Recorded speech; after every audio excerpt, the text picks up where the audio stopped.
નમસ્તે મિત્રો, કેમ છો? આજે હું સવારમાં તમને એક સુંદર મજાની વાત બતાવી રહી છું અને એક ઉપાય પણ બતાવી રહી છું. અત્યારે તમે જે જોઈ રહ્યા છો મારી સામે એ આ છે અરડુસીના પાન. હું નજીક લઈને બતાવું કે અરડુસીના પાન કેવા હોય છે. અને જુઓ, આ ટાઈપના અરડુસીના પાન હોય છે. અને આ અરડુસીની જાન છે મારા ઘરના આંગણામાં મેં વાવેલું છે. અને અરડુસી એ ઉધરસ અને કફ, શરદી ખાંસી માટે ખૂબ ઉપયોગી છે. અને એનો ઉપાય કેમ કરાય એ પણ હું આપને જણાવું છું. અરડુસીના પાનને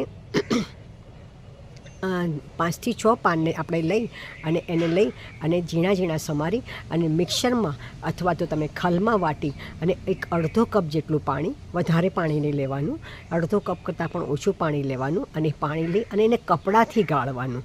અને ગાળી અને એમાં 1 ચમચી મધ નાખી, જો નાનું બાળક હોય તો એને 2 મોટી ચમચી પીવડાવવાનું. અને જે મોટા હોય તો એને અડધો કપ જેટલો રસ તમે પીવડાવી શકો છો. સવાર સાંજ આ રસને તમે દિવસમાં 2 ટાઈમ પીવો તો કોઈ પણ દવા વગર તમને અરડુસીના રસથી ફક્ત તમને શરદી, ખાંસી, જૂની ઉધરસ હોય તો પણ મટી શકે છે.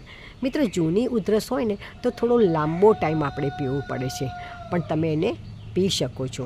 તો મિત્રો, આ એક સુંદર મજાનો ઉપાય છે ઘરગથ્થુ. તો તમે એ ઉપાયને કરી શકો છો. જુઓ, આ અરડુસીના ઝાડ આટલું સુંદર ઝાડ છે. અને મારી પાસે બીજા ઘણા બધા ઝાડ છે. અને હું દર વર્ષે જે વૃક્ષો વાવું છું એ વૃક્ષના સંદર્ભમાં આપણે અત્યારે બતાવી રહી છું.